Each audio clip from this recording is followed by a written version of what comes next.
I set out to do this project with an idea in mind, and it's been fun to uh, watch the evolution of that idea come to fruition, but also grow and become things I didn't expect it to be.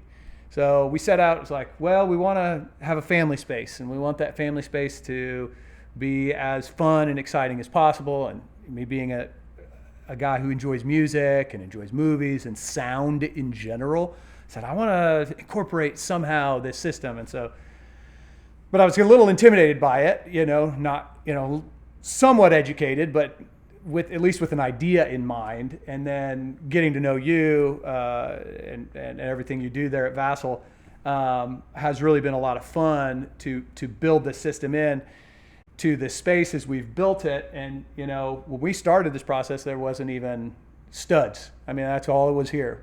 And we started wiring and trying to think down the road, and we got extra wires that we'll probably never use and all that kind of stuff, just to build for all the possibilities. And as we've built the system, what I found is that as we incorporate each thing into the system, since we didn't build it with all the speakers all at once, we kind of built it with the key pieces in the beginning and then incorporated it as we introduce each speaker and what it does for the system. I'm finding myself enjoying the sound part of watching movies as much as anything else. And just understanding the soundscape and understanding how that influences the movie. And I find myself just truly enjoying it. And movies that don't have that great a soundscape, it's kind of like, well, that was a bummer, and it versus a movie that, has an incredible soundscape. It's just like, it's really enjoyable. And, as we've built it out, it's just kind of opened up my mind to it. And then, just the way this space has come together, we could have built a theater in here, and that's awesome, and those are amazing spaces. But for us, we wanted a family space where we could have everybody in here, and I could really enjoy, but I could also really enjoy the space on my times where I just want to watch a movie or just want to listen to music or whatever. And it's been really, really cool to see how that has aided our family life, and my son and my daughters love to come down here, and we play video games together, and we hate playing video games on any other device or TV or anything because it's so small and the sound is so good, and it's just a lot of fun. And they come in and they cuddle in here, and we play Zelda together and stuff like that, and it's just really a lot of fun. And when I have somebody come over and we were just like, hey, come check out the system, all the kids pile in here, and Dad's got his favorite scenes that I like to go through to show people, I have this key thing or that key thing, or you hear that sound or the way that explosion just moves across the room. And the kids know all of them. They've got it all figured out. They know, in my avatar, and they've not even watched the whole movie, but they like that scene. They've seen that scene 25 times. And, all these different movies that we like to pull up. It's a lot of fun. And, catching unexpected moments, like we're watching, what's the name of that new Star Wars movie? No, not the movie. I'm sorry, the new series. Yeah, The Acolyte. We're watching The Acolyte, and I'm sitting here just watching it, and everything's fine. And then all of a sudden, spaceships flies over top, right through those Atmos speakers, and it's just right over your head, and it's like, whoa! You jump because you weren't expecting, and it sounds, and it's come across the screen, and just the way that comes, oh my gosh, and we've had multiple instances where after the kids go to bed, the wife and I come down here and we pause it and go, is that them? What did I hear? Oh no, it's just the movie, okay. It's like you're checking behind you. The dog climbs up on there and starts barking over that way because of the sound that's coming over there and stuff. All that kind of stuff is just super fun. And, it's those little things that I have found highly enjoyable in it. It's like I knew I would enjoy just the experience and the immersive experience of the movie, but it's hit me in ways that I didn't expect. Just the little laughter at the dog barking, or being startled by a sound, or hearing a door close behind you and just chuckling and going like that. That's really cool, The die rack has been really, really huge because we've got, the right speaker about 6 feet away from me right there on my right, but the left speaker is probably 20 feet to my left. I mean, it's way further. So that's not an ideal setup. And so when I put those in before I ran the die rack, and you really encouraged me to run the die rack because I was a little intimidated by the die rack and not really understanding what it was and stuff. And so I kind of manually put in the distances and kind of set the levels to what I thought they should be. And it was fine. It was okay. But then when you really pushed me over the edge to do the die rack, and I said, okay, all right, I'm going to spend the time on it and we're going to do it. And we ran the room correction software down here. I totally changed it. I mean, it went from, okay, that's pretty good. That's pretty good to like, oh, wow, that's awesome, And the fact that that speaker way over there still is very contributory to everything. You would expect this one to just be blowing you out on the right ear and that one to be like, oh, I don't really hear anything from the left, but that's not how it works at all. I mean, it works very, very well to fill this space as you want it to be. And so, and when we ran that, you can select, what's your listening environment. Is it a big environment? Is it a little controlled environment? Well, obviously we went with the big environment. And so the person sitting over there is getting a really nice experience as well as the person sitting here is getting a really nice experience. And when I'll go sit in the corner over there, I don't notice a drastic difference in the audio experience I do versus sitting here. I mean, granted, it's a little bit better because I'm centered between the Atmos speakers and I'm a little more, but the margin is very minimal, very. So when we decided to go with the various speakers, there's lots of options out there. And that was one thing that I spent a decent amount of time really thinking about. And because that decision really influences the tonal quality and the sound reproduction that you are of your space. And it was a fun experience coming over to the shop with you and listening to the different speakers that you had there and allowing me to have my own personal take on it, on what I like for sound. And, not only is this intended to be a theater space, but I really enjoy just listening to music and at times. And so for me to build a system that could both be a theater space as well as a space for me to just listen to music and have a little bit of that little audio file that I have in me have its way. Getting to pick those front three speakers was a really important decision. And so we went with the Monitor Audio Gold speakers for the right and left. And we were between a few other brands that you had there in the shop and had listened to them. And you called me one day and you said, hey, I want you to come find some time, come over and listen to these new speakers. I think you're going to really like them. And so we came out to the shop and sat down and compared all the speakers again and compared these Monitor Audios. And I said, oh, absolutely. I love those speakers. I love the way the crispness, but the clarity of the low end, as well as they handle the top end really well. And they just fit what I was after. And so we decided to go with those for the right and left channels. But instead of going Monitor Audio, we went Phase Tech for our center channel, which is another brand that you had recommended to me. And one thing that I had noted in our initial listening to that is that particular speaker does the voice and the vocals super well. So when we would listen to audio that was a singer, and the music was focused on the singer's vocal, they were incredible speakers for that, and they sounded absolutely amazing for that. And so when it came to the center channel, well, in a theater setup, what I'm after there is I'm after most of the vocal, most of the voice comes through that channel, and so you want that to be crisp and clear and clean, especially when you've got low end and everything else in the surround sound. You want that to cut through well, and so we went with that, and I'm exceptionally happy with that choice because it sounds great. Budget's not forever. It does matter. The price does matter. So as we talked about it, and I asked you the question. I said, well, what do you think about me spending a little bit more on the front three and then trying to save a little bit of money on the back, on the surround speakers, whatever you said? Yeah, absolutely. I think that's a great idea. But here's the thing. I have been nothing but satisfied with those speakers too. Like, they have performed at a very high level.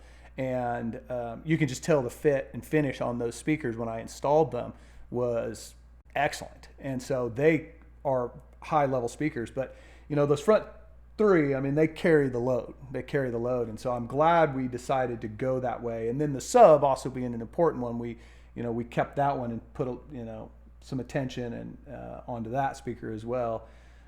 So we went with the Phase Tech Power Lux on that speaker, and that was a fun thing too because you let me borrow the other Phase Tech sub that you had there that was a ported sub, and getting to decide between the ported sub versus the sealed sub, and we went with the sealed sub on this final choice, was kind of a fun thing to get to experiment with in the space, because I liked that ported sub and its power and dynamic was incredible, but I liked the clarity of this sealed sub. So when I'm playing music, it is the bass, while also powerful and cutting, and my kids always sit over there because it vibrates my son calls that the massage chair.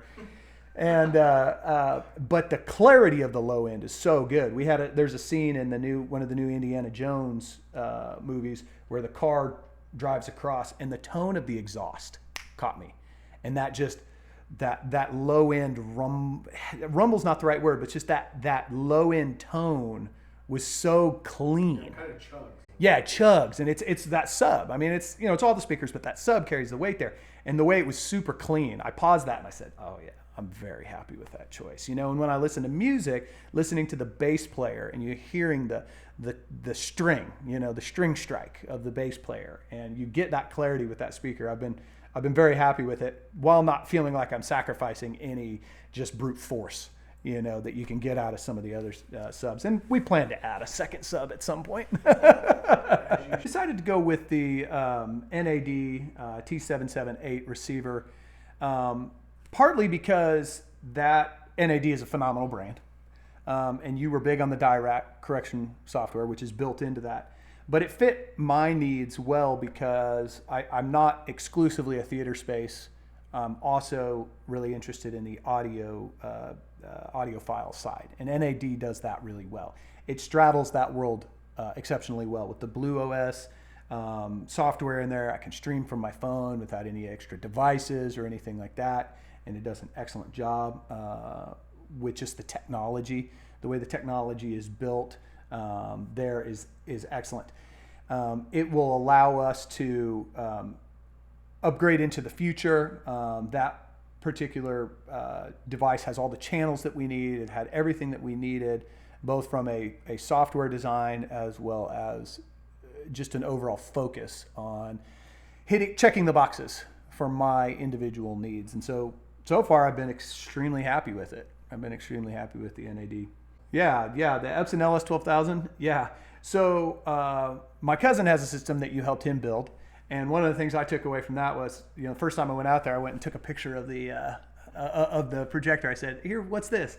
And so when we got involved, I said, "Hey, what's Ryan got?" And you said, "Well, Ryan's got this, but here's another option for you." Because I said, I want something that is going to reach as far into the future as we can attainably reach. Because I don't want to put this in and then in 2 years want to be putting something else in, because there's so much better equipment out on the market. I want to try to reach as far forward as we can. And I felt like this particular projector was that, without going commercial or something like that. The laser projector here, and not being a bulb projector, was big for me. I cannot overstate how good this picture is. Every single person that watches one in here goes, "That picture's incredible." My wife was anti getting a projector until she saw this picture. She said, "I've never seen a projector at home that I really thought was that good." She said, and I said, "Babe, these laser projectors are going to be great. Ryan says it's great. I want to do it. Let's do it." So I did it, and she has come around because I'm telling you, it is incredible. One of the areas we still need to upgrade is our screen. I haven't bit the bullet on what screen I want to do yet. So yeah, let's talk about your screen a little bit. You've got a temporary screen. I do. Yeah, I do. And you have a screen that is, for all intents and purposes, it's a cheapo screen. It was $25. And you have this amazing picture popping off of this screen. Yeah, no doubt. I know you're looking forward to upgrading this to something that's even better. Oh yeah. That picture is going to become it's going to be more even impressive. better. Yep. But the other part of that is, what are the things that have kind of held you back? What are you waiting on to make the decision to pull the trigger on the screen? Because you've had a lot of different options. I have, and I'm going to be totally honest with you. One part is analysis paralysis. because there's so much out there and there's so many options. And again, budget's not an infinite number. And to speak to the Epson a little bit, I don't feel pressured to hurry up and make the decision because I'm able to get such a good picture on my $25 Amazon screen. And so what I've decided to do is then I decided to spend the budget on the speakers and go ahead and fill out the other speakers. One of the things I had initially thought I would do was add, the Atmos speakers as the very last thing. Well, instead of doing that, instead of just saving up the money for the projector screen, I decided to do this. Well, let's go with the Atmos speakers for now, because as I mentioned earlier, I've grown so much to enjoy the soundscape of the movies. That's really been for me. And so I want to go with a projector screen that I feel like is going to, again, last me a very, very long time, that I'll probably never want to replace. I want to go with something that's acoustically transparent and something that represents the image at the highest quality it can be, while staying within a fairly reasonable budget. And there's quite a few options out there. There's quite a few options out there. And one of these days I'll settle on it and we'll get it and I'll be excited and it'll be a lot of fun. Yeah. So this particular scene is always one that I like to pull up when I'm showing off the system, or when I'm tuning the system too. After a new die rack, this is kind of one of the places I come back to, because of there's rain going on, and so I get the opportunity to hear that all around me all at once, and the way that makes you feel I almost get cold when I hear that rain coming down. And this scene also is, they're shooting a lot, and so the bullets are just going in every direction. And it's unbelievable how it literally sounds like you hear the shot come from there, and then you hear the impact over there. And he shoots this grenade launcher, and there's a big explosion. And as the explosion moves across the screen, the sound moves across the room. And I have no idea how in the world they accomplished that, and how they program that, and how they make that, could then communicate that to my NAD, that then communicates that to my speakers. And it's just like, the way that occurs is just incredible. So this is another fun one that it was at your suggestion after I installed these Atmos speakers, and you were dead on with this suggestion as a cool way to highlight the system. And so as we're watching this movie, it's a submarine movie, and they're dropping the depth charges in. And all the guys are just kind of waiting for the depth charges to hit them, or see if they're going to hit them, or what's going to happen. And so you hear one go off over here, and then you hear another one kind of go off over here, and they sound like they're kind of far away. But then you hear the creaking of the submarine and the dripping right back over here. You hear the drip, drip, drip. And then all of a sudden, it's just like, you're just noticing, oh my gosh, am I going to blow? You're not you're subconsciously thinking, oh wait, am I waiting to blow up, or whatever. And then when it hits, it's so good. It's just, I just love it, man. It cracks me up every time. And then right there, there it is. You're like, oh my gosh, it's a fun one for people that they're not expecting it, and then all of a sudden, boom, right there, And the submarine's breaking apart over there. You can hear it all. It's just, it's so cool. So cool. Another example of how the sound really elevates the game is in this film here, as the tornado's approaching the house, especially living here in Tornado Alley. If you're not careful, it'll get you a little too close to home.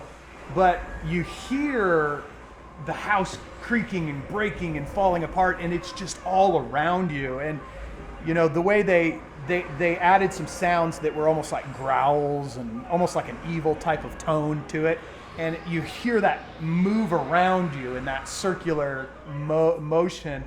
And when this scene finally ends, I'm almost panting, like, I got to take a break, because it's just so intense, and it just, the way you can't get that experience without not only surround sound, but a system that is built and tuned to facilitate what the director intended that moment to feel like. So for most of us, that experience has been going to the movie theater. Well, I can't go to the movie theater and watch this movie again. It's not in the theater. But if I could do that at home and have that incredible experience, it's like, oh yeah, that's cool. That's really fun.